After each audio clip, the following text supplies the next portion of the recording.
नमस्कार दोस्तों, यह है राज कंप्यूटर बैतूल। 500 क्वेश्चन की हमारी सीरीज चल रही है। इस सीरीज में आज हम लेकर आए हैं 5वें नंबर का क्वेश्चन। चलिए देखते हैं आज हमारा पहला प्रश्न क्या है। आज का पहला प्रश्न है, निम्नलिखित में से कौन माइक्रोसॉफ्ट ऑफिस स्प्रेडशीट एप्लीकेशन है। तो यहाँ पर प्रश्न बोल रहा है कि यहाँ पे हमारे पास लिस्ट जो दी गई है इसमें से कौन सा सॉफ्टवेयर माइक्रोसॉफ्ट ऑफिस में स्प्रेडशीट से रिलेटेड है, ये हमारा प्रश्न पूछ रहा है ना। स्प्रेडशीट बेसिकली क्या होता है, तो अगर मैं आपको बता दूं कि स्प्रेडशीट मतलब जिसमें भी हमारे पास में इस तरीके से कॉलम होते हैं और इस तरीके से रो होती है। रो और कॉलम मिलकर किसका निर्माण करते हैं, इस तरीके से सेल का निर्माण करते हैं, है ना। तो जहां पर भी इसमें काम होता है वैसे सारी एप्लीकेशंस कहलाती है स्प्रेडशीट सॉफ्टवेयर। अब यहाँ पर हमारे पास कौन सा है, तो हमको पता ही किस तरीके से किसमें बनता है, तो हमको पता है तो वो है भैया एक्सेल का, है ना। एक्सेल का जो होता है स्प्रेडशीट सॉफ्टवेयर एमएस ऑफिस में लोग एक्सेल के नाम से उसको जानते हैं। लोटस भी होता है लेकिन वो हमारे से एमएस ऑफिस का पूछा है, इसलिए एमएस ऑफिस में एक्सेल ही होता है। ये भी स्प्रेडशीट प्रोग्राम है लेकिन ये लोटस में आता है, और कैल्क आता है किसमें, ओपन ऑफिस में। चलिए अगला प्रश्न है, कंप्यूटर में निर्देशों का व्याख्यान खालिस्तान द्वारा किया जाता है। व्याख्यान मतलब क्या होता है ना, कि जितने भी हमने कंप्यूटर को निर्देश दिए हैं तो जाहिर सी बात है कि इनपुट डिवाइसेस के द्वारा हम कंप्यूटर को निर्देश या डाटा दिया, तो इनपुट डिवाइसेस से उसको बाइनरी कोड में बदल के और फिर सीपीयू के पास भेज दी, है ना। तो अब उसकी व्याख्या कौन करेगा, मतलब कि जो कोड उसके पास में आए हैं क्या करने के लिए आए हैं उसके बारे में कौन डिटेल्स निकालेगा या कौन क्रियान्वयन करेगा या एग्जीक्यूट करेगा, ये हमसे पूछ रहा है ना। हमारे पास में है रजिस्टर, कंट्रोल यूनिट, एएलयू और सीपीयू, है ना। देखिए जहां तक निर्देशों की व्याख्या करने का सवाल है तो इसका राइट आंसर है हमारा सीपीयू, है ना। यही इस प्रश्न का राइट आंसर भी। अगर हम बात करें एएलयू की, तो एएलयू क्या है, arithmetic and logic unit. Computer में होने वाली समस्त प्रकार की अंकगणितीय और तार्किक गणना, है ना, कि हमको मैथमेटिकल कैलकुलेशंस करने हैं या तार्किक गणनाएं करनी है तो वो एएलयू करता है ना। फिर हमारे पास कंट्रोल यूनिट मतलब सीयू। सीयू क्या करता है, जितने प्रकार के हार्डवेयर कंपोनेंट्स हमारे कंप्यूटर में लगे, है ना, उन सभी के बीच आपस में सामंजस्य स्थापित करता है और प्रॉपर उनको मैनेज करके चलाता है। रजिस्टर क्या होते हैं, तो रजिस्टर हमारे पास में कैश मेमोरी जो होती है रजिस्टर से मिलकर बनी होती है। तो जितने भी डाटा, जैसे कि हमने देखे निर्देश जो है ना, ये कन्वर्ट होके बाइनरी कोड में बदलकर कहाँ जाएंगे, रजिस्टर्स में जाएंगे और वहीं पर उनको एग्जीक्यूट किया जाएगा और व्याख्या की, है ना। तो याद रखेंगे इस प्रश्न का आंसर क्या होगा, सीपीयू होगा, सेंट्रल प्रोसेसिंग यूनिट। अगला प्रश्न है, एक वेबसाइट से फाइलें डाउनलोड करने वाले प्रोग्राम को क्या कहा जाता है ना। किसी भी वेबसाइट से अगर हम फाइलों को क्या कर रहे हैं, डाउनलोड कर रहे हैं, तो है ना, तो हमको कौन से प्रोग्राम की जरूरत पड़ेगी डाउनलोड करने के लिए। तो भैया अगर हमको इंटरनेट पर वेबसाइट एक्सेस भी करनी है ना, तब भी हमको एक सॉफ्टवेयर की जरूरत पड़ेगी। वही इस प्रश्न का राइट आंसर है ना। देखिए यहाँ पर हमको वर्ड प्रोसेसर की जरूरत तो पड़ेगी नहीं। वर्ड प्रोसेसर मतलब कि हमें एमएस वर्ड से तो हमको इंटरनेट से तो डाउनलोड कर नहीं सकते, है ना। स्प्रेडशीट मतलब एक्सेल, एक्सेल की जरूरत हमको नहीं पड़ेगी, है ना। प्रोटोकॉल की जरूरत हमको पड़ेगी, लेकिन प्रोटोकॉल क्या होता है, रूल ऑफ सेट होता है ना। ये जो ग्रुप रूल्स होते हैं उसका समूह होता है, तो वो तो हमको लगेंगे, है ना। पर ये क्या सॉफ्टवेयर नहीं है, हमसे क्या बोल रहा है, प्रोग्राम, है ना। तो प्रोग्राम में सॉफ्टवेयर प्रोटोकॉल नहीं होते। वेब ब्राउजर इस प्रश्न का राइट आंसर होगा कि वेब ब्राउजर ही हमको सबसे पहले लगेगा। वेब ब्राउजर के थ्रू ही हम www को एक्सेस कर पाते हैं। अगर हमको ऐसे डाउनलोड करने की जरूरत होगी तब हम वेब ब्राउजर के सहारा लेंगे, अपलोड करने के लिए भी हम उसी का सहारा लेंगे, ठीक है। तो याद रखेंगे इस प्रश्न का राइट आंसर वेब ब्राउजर। इसके लिए प्रश्न आता है वेब ब्राउजर के लिए, वेब ब्राउजर कौन सा सॉफ्टवेयर है, ऐसा हमारे एग्जाम में पूछा जाता है, तो उसको बताइए कि वेब ब्राउजर एक एप्लीकेशन सॉफ्टवेयर, ठीक है। अगला प्रश्न है, डोमेन नेम एक्सटेंशन जैसे GOV, EDU, MIL and .NET, है ना, वो कहा जाता है ना। सारे एक्सटेंशंस है, एक्सटेंशन हम डॉट से लगाते हैं। तो यहाँ पर जो एक्सटेंशन दिए हैं ये किसके हैं, ये है वेबसाइट के एक्सटेंशन है, कि इस प्रकार की वेबसाइट हम लोग यूज कर रहे हैं, एक्सटेंशन से हमको पता चल जाता है। यहाँ पर ये पूछ रहा है कि ये जो एक्सटेंशन है इनको क्या कहा जाता है, ये हमसे पूछ रहा है ना। देखो हमारे पास में एक डीएनएस क्या होता है, डोमेन नेम सिस्टम, है ना। बेसिकली डोमेन नेम सिस्टम भी ना इन लोगों को असाइन कराता है ना। इनको हम एक और नाम से जानते हैं, वो बोलते हैं हम उसको टॉप लेवल और डोमेन, टीएलडी, है ना। तो टीएलडी है, इसमें फाइल का जो हमारी वेबसाइट होती है इसके एक्सटेंशन हम लोग लेकर आते हैं। तो कौन असाइन करता है इसको डीएनएस असाइन करता है। फिर हमारे पास ईमेल टारगेट, ईमेल टारगेट हमारे ये जो एक्सटेंशन होते हैं ये असाइन नहीं करेगा, ये तो यही करेगा, है ना। और इनको हम ईमेल टारगेट कहेंगे भी नहीं, ये तो एक्सटेंशन है। फिर है डोमेन कोड और आईपी एड्रेस, है ना। आईपी एड्रेस क्या होता है कि जब भी हम इंटरनेट पर कोई फाइल सेंड करते हैं वो पैकेट के रूप में जाती है, तो प्रत्येक पैकेट के ऊपर हमारा आईपी एड्रेस लगकर जाता है कंप्यूटर का, है ना। और कंप्यूटर की पहचान भी, इंटरनेट पर कंप्यूटर की पहचान क्या होती है, उसका आईपी एड्रेस होती है। तो यहाँ पर ये आंसर भी नहीं बनेगा, है ना। तो क्या बनेगा आंसर, ये बनेगा डोमेन कोड, है ना। ये जो एक्सटेंशन होते हैं ये क्या कहलाते हैं, ये कहलाते हैं डोमेन कोड कहलाते हैं। चलिए अगला प्रश्न है, निम्नलिखित में से किसका सबसे कम एक्सेस समय है। सबसे कम एक्सेस समय किसका होता है, यहाँ पर हमसे पूछ रहा है। और यहाँ पर ये मेमोरी के क्वेश्चन, है ना, कि सबसे कम जो एक्सेस टाइम होगा वो किस मेमोरी का होगा, है ना। हमारे पास में दिए है ना, यहाँ पे दिया द्वितीयका स्मृति, प्राथमिक स्मृति, आभासी स्मृति, बाहरी स्मृति। इसी को हम बोलते हैं कैश, इसको बोलते हैं प्राइमरी, वर्चुअल और एक्सटर्नल मेमोरी। तो हमको पता है कि कंप्यूटर की जो सबसे फास्ट मेमोरी होती है वो रजिस्टर्स से मिलकर बनी होती है ना। और रजिस्टर्स से मिलकर जो मेमोरी बनी होती है वो कहलाती है हमारी कैश मेमोरी। तो यही इस प्रश्न का राइट आंसर होगा। रही बात प्राथमिक स्मृति की, तो प्राथमिक स्मृति हमारे पास में रोम होती है और रैम होती है ना। तो इन दोनों की तुलना में भी कैश मेमोरी की जो स्पीड होती है वो ज्यादा होती है ना। आभासी और virtual memory it's part of hard disk, तो हार्ड डिस्क का भाग होता है ना। एक्सटर्नल भी क्या आएगी आपकी, हार्ड डिस्क आएगी, पेन ड्राइव आएगी, है ना। तो इन लोग की स्पीड कैश मेमोरी की तुलना में कम होती है। सबसे तेज जो मेमोरी होती है वो होती है कैश मेमोरी। ठीक है, चलिए अगला प्रश्न है, निम्नलिखित में से कौन सा कंप्यूटर की गतिविधियों का पर्यवेक्षक कहलाता है ना। यहाँ पर ऐसा कौन सा है जो कंप्यूटर की गतिविधियों, जो भी उसमें काम चल रहा है उसका पर्यवेक्षक है। पर्यवेक्षक क्या होता है, निगरानी रखने वाला, मैनेज करने वाला, है ना, या उसकी देख रेख में सब काम संपन्न होते हैं, वो होता है पर्यवेक्षक, है ना। तो कौन इसमें से पर्यवेक्षक है, तो हमारे पास ऑप्शन है memory, operating system, input output devices और कंट्रोल। मेमोरी क्या होती है, जिसमें हम डाटा वगैरह सेव करते हैं या एक्सेस करने के लिए यूज करते हैं, चाहे टेम्परेरी करें या परमानेंटली करें, है ना। तो उसमें डाटा की ही बात होगी या निर्देशों की बात होगी, है ना। फिर operating system, input output device. Input output device क्या होती है ना, कंप्यूटर को इनपुट देने के लिए इनपुट डिवाइसेस और आउटपुट प्राप्त करने के लिए आउटपुट डिवाइसेस, है ना। तो ये पर्यवेक्षक तो नहीं बनेगा, मेमोरी पर्यवेक्षक नहीं। ऑपरेटिंग सिस्टम जो होगा यही क्या कहलाता है, इसका पर्यवेक्षक, है ना, या हम बोले manager of computer. Control unit नहीं होगी। कंट्रोल यूनिट क्या करते हैं, सिर्फ हार्डवेयर जितने भी पार्ट्स होते हैं के बीच में सामंजस्य स्थापित, है ना, ताकि आपस में झगड़े नहीं, बराबर काम करते रहे। तो हार्डवेयर की बात हो रही है। ऑपरेटिंग सिस्टम क्या होता है, तो ये कितने भी हमारे पास में कंप्यूटर में जितनी भी गतिविधियां चल रही हैं, जितने भी प्रोग्राम चल रहे हैं, है ना, उनको प्रोग्राम चलाने के लिए हम लोग अलग अलग हार्डवेयर भी यूज करते हैं, है ना। तो इन सब के ऊपर क्या करेगा, वो निगरानी रखेगा और प्रॉपर काम करवाएगा उनसे। हाँ, तो जो पर्यवेक्षक होता है यहाँ पर वो कहलाता है हमारा ऑपरेटिंग सिस्टम। अगला प्रश्न है, खालिस्तान क्षैतिज और ऊर्ध्वाधर पैमाना दिखाता है। क्षैतिज और ऊर्ध्वाधर मतलब हॉरिजॉन्टल और वर्टिकल, पैमाना मतलब कि नाप दिखाता है जो टाइपिंग क्षेत्र की चौड़ाई और ऊंचाई प्रदर्शित करता है ना। पैमाना मतलब कि हमसे नाप की बात हो रही है। अब वो वर्टिकल भी होता है, हॉरिजॉन्टल भी होता है ना, ऊर्ध्वाधर भी है और क्षैतिज भी है। मतलब क्षैतिज मतलब इस तरीके के जो हम जितने भी बार होते हैं, टूल्स होते हैं, है ना, या पैमाने होते हैं, है ना, ये क्या कहलाएंगे आपके क्षैतिज या हॉरिजॉन्टल। और इस तरीके से अगर वो होगा हमारे डेस्कटॉप पे, स्क्रीन पर या किसी सॉफ्टवेयर एप्लीकेशन में, इस तरीके से अगर कोई टूल होता है तो वो कहलाएगा हमारा ऊर्ध्वाधर या वर्टिकल।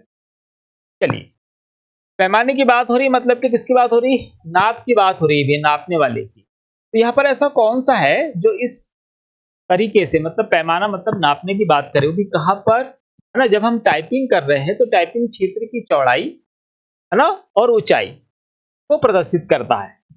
हमारे पास में रूलर, आयाम, व्यू और एरिया, है ना। तो देखिए यहाँ पर बात हो रही पैमाने की, नापने की, तो उसके लिए हमारे पास राइट आंसर क्या है यहाँ पर है रूलर, है ना। जो स्केल दिखती है ना हमको, जैसे कि हम अगर एमएस वर्ड का पेज इस तरीके से ले ले, यहाँ पर हमको स्केल मिलती है इस तरीके से, है ना, जो कि इंचेस में होती है। बाय डिफॉल्ट हम सेंटीमीटर भी असाइन कर सकते हो, है ना, और इस तरफ भी होती है ना। तो इसे क्या कहते हैं, तो इसे हम क्या कहते हैं, रूलर कहते हैं। और रूलर को हमको शो एंड हाइड अगर करना हो, है ना, तो हम कहाँ जाएंगे, हम जाएंगे व्यू टैब में, है ना। व्यू टैब में जाइए, वहां से रूलर को शो एंड हाइड कर दीजिए, है ना। वहीं से हम ग्रिड लाइनों को भी कर सकते हैं। चलिए अगला क्वेश्चन देखते हैं।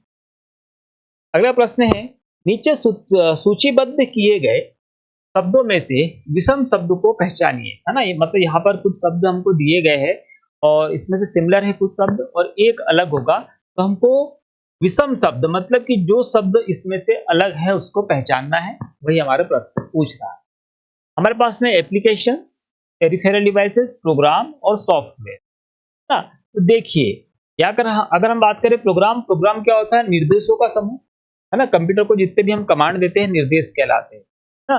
तो निर्देशों का समूह क्या कहलाएगा, प्रोग्राम कहलाएगा। प्रोग्रामों का समूह क्या कहलाता है, सॉफ्टवेयर कहलाता है ना। और एप्लीकेशन क्या होते हैं, एक तरीके के सॉफ्टवेयर होते हैं, एप्लीकेशन सॉफ्टवेयर होते हैं। तो तीनों तो एक दूसरे से मिल रहे हैं, है ना। ये प्रोग्राम, ये भी प्रोग्राम है, ये भी प्रोग्राम है, ये भी प्रोग्राम है ना। अलग अलग रूप में है कि यहाँ पर वो प्रोग्राम कहला रहा है ना। जब बहुत सारे होगा तो सॉफ्टवेयर कहला रहा है। और उसी में से एक हमारे पास में होते हैं सॉफ्टवेयर, दो प्रकार के होते हैं, एक एप्लीकेशन सॉफ्टवेयर और एक सिस्टम सॉफ्टवेयर। तो ये क्या हो गया हमारे पास, एप्लीकेशन हो गया। अब यहाँ पे हमारे पास पेरिफेरल डिवाइसेस बच रहा है। तो यहाँ पे जो डिवाइस है ना, डिवाइस जो शब्द है ये यूज करते हैं हम लोग हार्डवेयर के लिए, है ना। और बाकी यहाँ पर कैसे हैं, सारे के सारे सॉफ्टवेयर। तो ये आंसर होगा बिल्कुल सही, है ना। सेकंड नंबर का आंसर बिल्कुल सही होगा, है ना। यहाँ पर जो अगला वर्ड हमको मिलता है वो मिलता है पेरिफेरल। पेरिफेरल्स क्या होते हैं, तो आवश्यकता के अनुसार अलग अलग जो यूजर होता है वो अपने कंप्यूटर में अलग अलग हार्डवेयर डिवाइस यूज करता है ना। तो वो कहलाते हैं पेरिफेरल, जो उसके कार्य की क्षमताओं को बढ़ाए, अनिवार्य डिवाइसेस नहीं, है ना।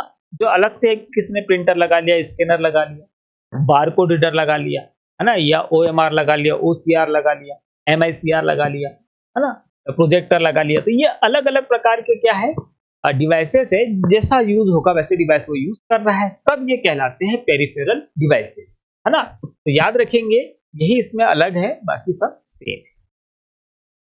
अगला प्रश्न है, निम्नलिखित में से किस प्रकार के प्रिंटर में रिबन का उपयोग होता है ना। यहाँ पे हमको प्रिंटर दिए गए हैं, जैसे कौन से प्रिंटर है जो रिबन का प्रयोग करता है वो हमसे है ना। पास है लेजर प्रिंटर। लेजर जो प्रिंटर होता है ये रिबन यूज नहीं करता। ये क्या यूज करता है, ये यूज करते हैं टोनर। टोनर यूज करते हैं। टोनर बेसिकली क्या, डस्ट होती है, पाउडर, उसको कार्टलेज में रखकर और फिर प्रिंटर यूज करता है। हमारे पास फिर है प्लॉटर, है ना। तो प्लॉटर क्या करता है कि प्लॉटर इंक यूज करता है ना। इंक यूज करेगा। या अलग अलग टाइप के जब हम पढ़ते हैं तो कोई मैग्नेटिक होता है, कोई स्टैटिक होता है ना, और कोई इंक जेट होता है। तो ये अलग हमारे पास में क्या होते हैं, प्लॉटर होते हैं। यह भी रिबन यूज नहीं करता है ना। अगर रिबन के बारे में आपको बता दूं तो ऐसा प्रिंटर होगा जिसकी क्वालिटी अच्छी नहीं होगी। यहाँ पे लेजर की तो अच्छी होती है, प्लॉटर की भी अच्छी होती है। इंक जेट बोल रहा है, इंक जेट की भी अच्छी होगी, तो खुद ही बोल रहा है इंक जेट है, तो रिबन नहीं लगेगी, यहाँ पे इंक लगेगी। डीएमपी प्रिंटर जो होता है, डॉट मेट्रिक प्रिंटर, ये करता है किसका यूज, ये करता है रिबन का यूज, है ना। इसके अलावा अगर कोई प्रिंटर रिबन का यूज करता है तो हमारे पास है चेन प्रिंटर, है ना। और एक हमारे पास में होता है ड्रम प्रिंटर। तो ये लोग भी यूज करते हैं रिबन का, और डीएमपी भी यूज करता है। ठीक है, तो डीएमपी प्रिंटर याद रखेंगे, एक तरीके का कैरेक्टर प्रिंटर भी है, बहुत ज्यादा नॉइस उत्पन्न करते हैं, है ना, और हैमर की मार का प्रयोग करते हैं। तो ये यह एक क्या है आपका इम्पैक्ट प्रिंटर भी। ठीक है, तो ये सारे प्रश्न याद रखिए। देखिए, जब भी हम प्रश्न को डिस्कस करते हैं तो उस प्रश्न के साथ में जो जो अलग अलग प्रश्न बनते हैं बात करते हैं, है ना। तो एक ही प्रश्न में आपके कई सारे प्रश्न तैयार होते चलते, है ना। हम वीडियो की लेंथ लंबी नहीं कर रहे हैं, है ना। ये हम बहुत ज्यादा प्रश्न लेंगे तो बहुत ज्यादा लंबा शेड्यूल हो जाएगा। तो अगर ऐसा हमने लंबा उसको कर दिया तो फिर हो सके आपको बोर करे और बाकी भी कुछ बाद में समझ में। अब जब भी यहाँ पर कोई प्रश्न आता है तो उससे रिलेटेड जितने प्रश्न बनते हैं उसको डिस्कस करते हैं। तो आप हर एक प्रश्न को पूरा सुनिए तो अच्छे से, है ना। जिन लोगों ने इसके पहले के वीडियो नहीं देखे हैं वहां जाकर वीडियो देखेंगे तो आपको और अच्छे से समझ में आ जाएंगे सारे। अगला प्रश्न है, हार्ड डिस्क ड्राइव को खालिस्तान स्टोरेज माना जाता है। हार्ड डिस्क ड्राइव होती है HDD, तो खालिस्तान स्टोरेज माना जाता है। तो यहाँ पर जो नाम दिए उसमें से पहचानेंगे, है ना। एक है लोबशील या वोलेटाइल, फिर है नॉन वोलेटाइल, फिर है अस्थाई और फिर है गैर स्थाई, है ना। गैर स्थाई मतलब कि वही अस्थाई की ही बात कर, तो अस्थाई तो है ही नहीं, है ना। हम तो स्थायी रूप से यूज करते, एक बार कंप्यूटर में लगा दी तो लगा दी, है ना। उसके अंदर डाटा भी कैसा रहता है, स्थायी समय तक रहता है। लाइट जाने से, जैसे यहाँ पे बोल रहा ना वो वोलेटाइल, तो वोलेटाइल नहीं होती है भैया, है ना। हार्ड डिस्क कैसी होती है हमारी, नॉन वोलेटाइल होती है। उसमें आपने डाटा डाल दिया, अब लाइट है या नहीं, बिजली सप्लाई है या नहीं, उसका अंदर डाटा तो जैसा का वैसा रहने वाला है ना। तो क्या होगा कि वोलेटाइल नहीं होगी, वो कैसी है, वो है हमारे पास में नॉन वोलेटाइल, है ना। इसके अंदर का डाटा अस्थाई नहीं होता है, ये भी अस्थाई बोल रहा है एक तरीके से, है ना। उसका डाटा कैसा होता है, स्थायी होता है ना। तो हार्ड डिस्क कैसी है, एक नॉन वोलेटाइल डिवाइस है या स्टोरेज माध्यम है, ठीक है। तो प्रश्न जैसा पूछा गया वैसा हमने आंसर दिया। और भी हार्ड डिस्क के बारे में अलग अलग प्रश्न बनते हैं कि हार्ड डिस्क में डाटा किस में सेव होता है। हम बोलते हैं ट्रैक और सेक्टर में सेव। सबसे बाहरी जो ट्रैक होता है ट्रैक 0 कहलाता है ना। इसके अंदर एक हेड, रीराइटेबल हेड लगा होता है जो लेफ्ट राइट मूव करता है। हार्ड डिस्क अपनी ही धुरी पर लगातार घूमते रहती है ना। कम से कम 1200 आरपीएम, 10,000 आरपीएम, ना इस तरीके की हार्ड डिस्क आती है। हालांकि अब तो हार्ड डिस्क का यूज खत्म होते चला है, पर हमारे एग्जाम में प्रश्न तो है ना। तो यहाँ पर इसको याद रखिए।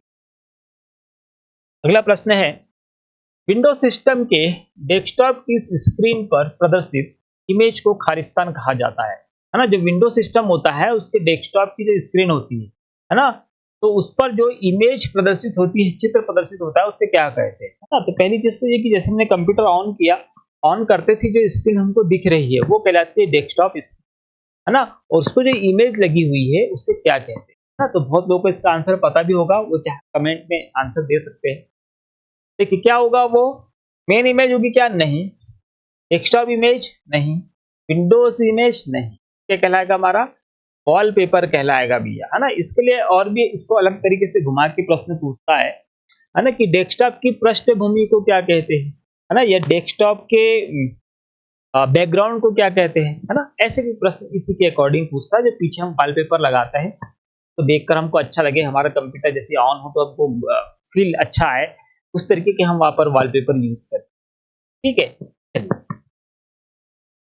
अगला प्रश्न है, एक कंप्रेस्ड फाइल को एक्सपेंड करने की प्रक्रिया को खालिस्तान कहा जाता है। कंप्रेस्ड फाइल है ना, और उसको क्या करना है, हमको एक्सपेंड करना है, उसके अंदर क्या है हमको खोलना है, देखना है ना। तो वो देखने की प्रक्रिया क्या कहलाएगी, ये हमसे पूछा जा रहा है। तो हमारे पास file decompression, file association, file restoration और फाइल डिलीशन, है ना। डिलीशन में डिलीट तो हम करेंगे नहीं, रिस्टोर भी नहीं करेंगे, है ना, क्योंकि यहाँ पर हमारे पास में क्या है, कंप्रेस्ड फाइल है ना।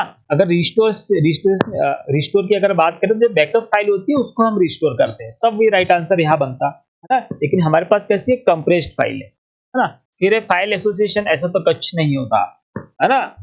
क्या है हमारे पास में, फाइल डीकम्प्रेशन। तो यही होगा इसका राइट आंसर। यहाँ पर क्या है, कंप्रेस कर रहा है, और यहाँ पर क्या कर रहा है, उसको डीकम्प्रेस कर रहा है। मतलब जो कंप्रेस फाइल है पहले से हमने कंप्रेस करके रख दी है, उसको डीकम्प्रेस करना ही क्या कहलाएगा, एक्सपेंड करना कहलाएगा, या उसके अंदर कंटेंट हम लोग देख सकते हैं, फिर यूज कर सकते हैं, ठीक है। चलिए उसको याद रखिएगा। और हम लोग कंप्यूटर में यूज करते हैं, अगर कंप्रेस करने के लिए, जिप करने के लिए जो हम एप्लीकेशंस यूज करते हैं, प्रोग्राम यूज करते हैं, जैसे हम विन जिप यूज करते हैं, विन रार यूज करते हैं, 7 जिप यूज करते हैं, तो इनको याद करिएगा और इनके फाइल के एक्सटेंशंस भी याद करिएगा, है ना। लगे तो हम कल या परसों में फाइल एक्सटेंशन का वीडियो आपको दे देंगे, तो इंपॉर्टेंट फाइल एक्सटेंशन, है ना, ताकि उतने आपको पता है तो एग्जाम में क्वेश्चन निश्चित तौर पर आएगा। अगला प्रश्न है, खालिस्तान एक प्रोग्राम है जो एक बार सिस्टम पर इंस्टॉल होता है। ऑनलाइन शॉपिंग करते समय एक पासवर्ड या क्रेडिट कार्ड नंबर दर्ज करने के दौरान फीस का पता लगाता है। देखिए एक ऐसा प्रोग्राम है ना, जो एक बार सिस्टम पर इंस्टॉल होता है और ऑनलाइन शॉपिंग कर रहे हैं आप, है ना।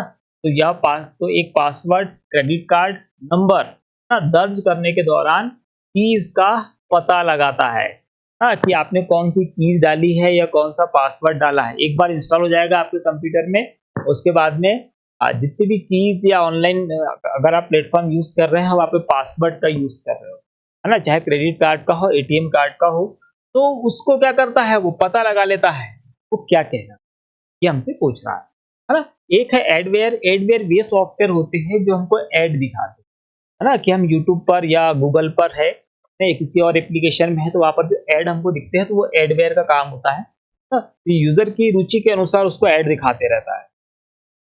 फिर हमारे पास की स्ट्रोक लॉगर, टेपडोर, टाइम बॉम्ब, है ना, ये तो वायरस है। की स्ट्रोक लॉगर क्या है, तो यही है भैया वो सॉफ्टवेयर जो क्या करता है ना, की स्ट्रोक लॉगर, है ना, कि जितने भी की स्ट्रोक लगाए गए हैं उनके लॉग, है ना, उसको क्या करता है, उसकी जो लॉगिंग होती है ना, उसके लॉग को क्या करता है, वो सेव करके रखता है ना। तो इसका यूज करते हैं मोस्टली, अभी तो आजकल इंटरनेट कैफे यूज नहीं होते, लेकिन मोस्टली कुछ इंटरनेट कैफे वाले थे जब करते थे, है ना, तब लोगों की जानकारी इससे चुरा लिया करते थे कि आपने कौन कौन सी की उसमें टाइप करी है, उसका प्रॉपर लॉग बनकर और सेव हो जाता था, है ना।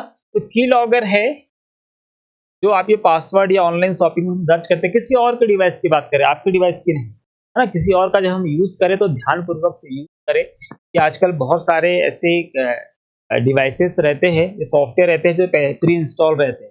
तो अगर आप किसी दूसरे के कंप्यूटर में लॉगिन करके और इस तरीके की जानकारी डाल रहे हो, पासवर्ड वगैरह, या आपका ऑनलाइन अकाउंट एक्सेस कर रहे हो, है ना, तब आपको सावधानी बरतने की जरूरत है।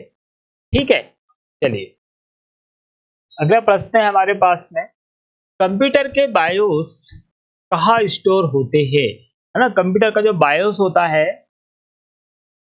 ये कहाँ पर स्टोर होता है हमारे कंप्यूटर में, ये हमसे पूछ रहा है। बायोस क्या होता है भैया, बेसिक इनपुट आउटपुट सिस्टम, है ना। मतलब कंप्यूटर को जब निर्माण किया जा रहा था या किसी भी इलेक्ट्रॉनिक कंपोनेंट्स का डिवाइस का जब निर्माण किया जाता है, तो उसके अंदर कुछ प्रोग्राम डाला जाता है, कहलाता है बायोस।